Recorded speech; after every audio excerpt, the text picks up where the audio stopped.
Parliament ఎన్నికలే లక్ష్యంగా BJYM నేతలతో Telangana BJP అధ్యక్షుడు కిషన్ రెడ్డి కీలక సమావేశం నిర్వహించారు. యువ మోర్చా అధ్యక్షుడు మహేందర్ అధ్యక్షతన ఈ సమావేశం జరిగింది. 4 రోజుల క్రితం బీజేవైఎంకు కొత్త టీంను నియమించారు కిషన్ రెడ్డి. ఎన్నికల సందర్భంగా వ్యవహరించాల్సిన తీరుపై బీజేవైఎం నేతలకు దిశానిర్దేశం చేశారు. ప్రచారం మొదలు పోలింగ్ వరకు బీజేవైఎం పాత్ర ఎలా ఉండాలనే దానిపై సూచనలు చేశారు కిషన్ రెడ్డి. ప్రతిపక్ష పార్టీలు ఓటర్లను ప్రలోభాలకు గురి చేస్తే ఎలా తిప్పికొట్టాలన్న దానిపై సూచనలు కూడా చేశారు. ఈ సమావేశంలో పార్టీ ఎన్నికల ఇన్ఛార్జ్ అభయ్ పటేల్ కూడా పాల్గొన్నారు.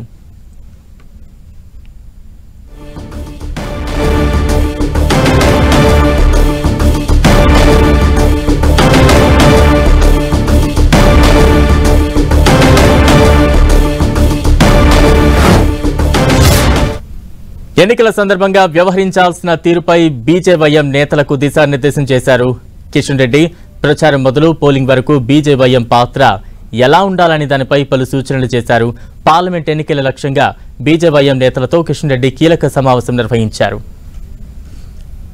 తాజా అప్డేట్స్ అందించేందుకు మా ప్రతినిధి అజయ్ సిద్ధంగా ఉన్నారు. అజయ్, బలరాం, మనం చూసుకోవచ్చు బీజేవైఎం కమిటీ తోటి ఆయన ఈరోజు కీలకమైనటువంటి సమావేశం నిర్వహించారు. ఇందులో బీజేపీకి సంబంధించినటువంటి రాష్ట్ర ఎన్నికల ఇన్ఛార్జ్ అభయ్ పటేల్ కూడా పాల్గొన్నటువంటి పరిస్థితి మనకు కనబడుతుంది. 4 రోజుల క్రితమే పార్లమెంట్ ఎన్నికలు దృష్టిలో పెట్టుకుని బీజేవైఎంకు ఆయన నూతన టీంను నియమించడం జరిగింది. 77 మందితోటి కొత్త బీజేవైఎం టీంను ఆయన వేయడం జరిగింది.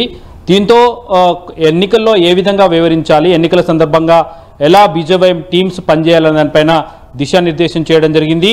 ముఖ్యంగా పోలింగ్ సమయంలో ఏదైతే ప్రతిపక్ష పార్టీలు ఇతర పక్షాల పార్టీలు ఓటర్లను ప్రలోభ పెట్టిన సందర్భంలో బీజేవైఎం వాటిని ఎలా ఎదుర్కొనాలి, ఆ సమయంలో ఏ విధంగా వివరించాలి, పార్టీకి ఉన్నటువంటి ఇతర శాఖలను ఉపయోగించుకొని వాటిని ఏ విధంగా వాళ్ళని తిప్పికొట్టాలనే అంశంపైన కూడా దిశానిర్దేశం చేసినటువంటి పరిస్థితి మనం చూసుకోవచ్చు.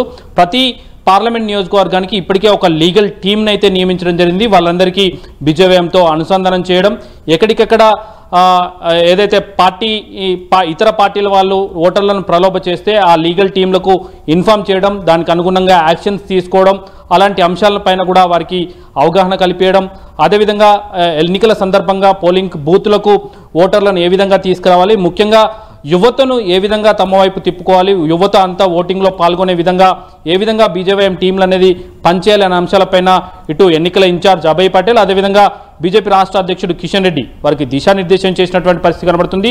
ఇదే టైంలో ఈ నెల రోజుల ఏదైతే సమయం ఇంకా ప్రచారానికి ఉన్నటువంటి పరిస్థితి కనబడుతుంది. ఇంకా నోటిఫికేషన్ రాలేదు, నామినేషన్ల పర్వం స్టార్ట్ కాలేదు. ఈ నేపథ్యంలో నరేంద్ర మోదీ తీసుకొచ్చినటువంటి స్కీమ్స్ ఏవైతే ఉన్నాయో, గత 10 ఏళ్లుగా తీసుకొచ్చినటువంటి పథకాలు, ఆయన వల్ల దేశానికి ఉపయోగపడినటువంటి ప్రయోజనాలు, వీటినన్నిటి కూడా ప్రజల్లోకి ఏ విధంగా తీసుకెళ్ళాలి, అదేవిధంగా రాష్ట్రంలో తెలంగాణలో ముఖ్యంగా బీజేపీకి ఉన్నటువంటి అనుకూలమైనటువంటి వాతావరణాన్ని ఓటింగ్గా మలుచుకోవడానికి తీసుకోవాల్సిన జాగ్రత్తలు ఏంది, అందులో బీజేవైఎం పాత్ర ఏ విధంగా ఉండాలనే దానిపైన ఈ ఇద్దరు నేతలు కూడా బీజేవైఎం రాష్ట్ర కమిటీకి దిశానిర్దేశం చేసినటువంటి పరిస్థితి కనబడుతుంది.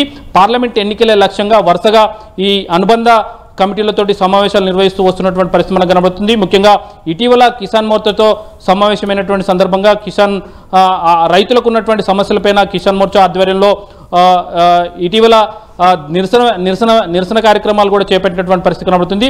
అదేవిధంగా ఇప్పుడున్నటువంటి కాంగ్రెస్ ప్రభుత్వం యువతను ఏ విధంగా నమ్మించి అధికారంలోకి వచ్చింది, అధికారంలోకి వచ్చిన తర్వాత యువతకు ఇచ్చినటువంటి హామీలను ఎలా ఫుల్ఫిల్ చేయట్లేదు, ఈ అంశాలన్నింటినీ యువతలోకి తీసుకెళ్లాల్సిన బాధ్యత యువ మోర్చా పైన ఉన్నది అనే అంశాలను కూడా ఆయన గుర్తు చేసినటువంటి పరిస్థితి కనబడుతుంది. ముఖ్యంగా నిరుద్యోగ భృతి 4000 ఇస్తామన్నటువంటి హామీని నిలబెట్టుకోవడంలో కాంగ్రెస్ విఫలమైందన్న అంశాన్ని వేగంగా ప్రజల్లోకి తీసుకెళ్లడం, అదేవిధంగా ఉద్యోగాలను భర్తీ చేస్తామని అధికారంలోకి వచ్చిన తర్వాత వెంటనే భర్తీ చేస్తామన్న హామీ ఏదైతే ఉందో దాన్ని పక్కన పెట్టి 100 రోజుల పాలనలో ఇప్పటివరకు కొత్త నోటిఫికేషన్లు విడుదల చేయలేని అంశాన్ని కూడా యువతలోకి నిరుద్యోగుల్లోకి తీసుకెళ్లేందుకు కావాల్సినటువంటి ఏర్పాట్లను చేయడం, అదేవిధంగా యువ మోర్చా ఆధ్వర్యంలో చేపట్టాల్సినటువంటి కార్యక్రమాలపైన కూడా ఆయన దిశానిర్దేశం చేసినట్టుగా కొంత సమాచారం అయితే అందుతుంది. Balaram, right, thank you Ajay.